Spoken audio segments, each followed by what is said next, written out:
আসসালামু আলাইকুম everyone, welcome back to my channel ours time. আশা করি আপনারা সবাই ভালো আছেন। আলহামদুলিল্লাহ, আমিও ভালো আছি।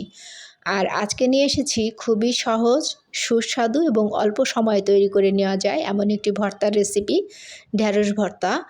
আর এর জন্য আমি প্রথমে প্যানে দিয়ে দিচ্ছি 1/2 কাপ পরিমাণ পানি। আর এই পানিটা দেওয়ার পরে আমি আগে থেকেই ঢ্যাঁড়সগুলো ধুয়ে পরিষ্কার করে কেটে রেখেছি, সেগুলো এখন এই পানির ভিতরে অ্যাড করে দিচ্ছি।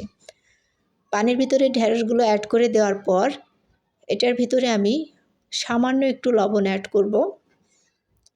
লবণটা দিয়ে আমি ভালোভাবে এটাকে নেড়েচেড়ে মিশিয়ে নিচ্ছি।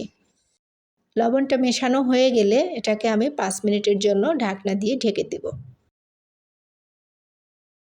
আর 5 মিনিট পর যখন এটা ফুটে উঠবে তখন ঢাকনা তুলে এর ভিতরে অ্যাড করে দিচ্ছি কাঁচামরিচ এবং রসুনের কোয়া। এখানে আমি দেশি রসুন 3টার কোয়া ছাড়িয়ে নিয়েছিলাম, সেটা দিয়ে এটাকে একটু নেড়েচেড়ে মিশিয়ে আবারও আমি কিছুক্ষণের জন্য ঢাকনা দিয়ে ঢেকে দিচ্ছি।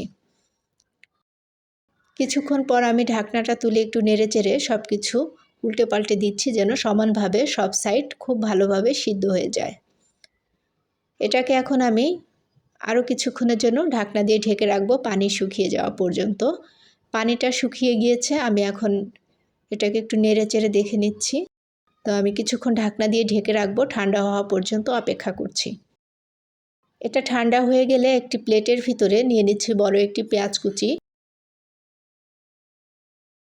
3টা শুকনো মরিচ আমি আগেই তেলে ভেজে রেখেছিলাম, আর রসুনের কোয়াগুলো নিয়ে নিচ্ছি, আর সঙ্গে নিয়ে নিচ্ছি সেই কাঁচামরিচ সিদ্ধ করা। এখন আমি লবণ দিয়ে মরিচটাকে খুব ভালোভাবে ভেঙে নিচ্ছি, আর এটার সঙ্গে এখন মিশিয়ে নিচ্ছি সিদ্ধ কাঁচামরিচ। কাঁচামরিচটা মেশানো হয়ে গেলে এখন আমি এর ভিতরে আলতো হাতে রসুনগুলো মিশিয়ে নিচ্ছি। আর রসুনগুলো দিলে যে কোনো ভর্তায় রসুনটা একটু বাড়িয়ে দিলে ভর্তাটার টেস্ট অনেক ভালো আসে, এর জন্য আমি রসুনটা এখানে অ্যাড করেছি। এখন রসুনটা মেশানো হয়ে গেলে সরিষার তেল দিয়ে আমি পেঁয়াজের সঙ্গে মিশিয়ে ঢ্যাঁড়সগুলো নিয়ে নিচ্ছি। আর ঢ্যাঁড়সগুলো আমি খুব ভালোভাবে আলতো হাতে ভেঙে নিচ্ছি, একদম চটকে এটাকে নরম করে ফেলবো না, এটা আধা ভাঙা অবস্থায় সব কিছু মিশিয়ে নিচ্ছি। সব কিছু মেশানো হয়ে গিয়েছে, আমার ভর্তাটা রেডি হয়ে গেছে। দেখলেন তো কত অল্প সময়ে সিম্পল একটি ভর্তার রেসিপি, অথচ এটি খেতে খুবই মজার ছিল এবং অনেক সুস্বাদু হয়েছিল।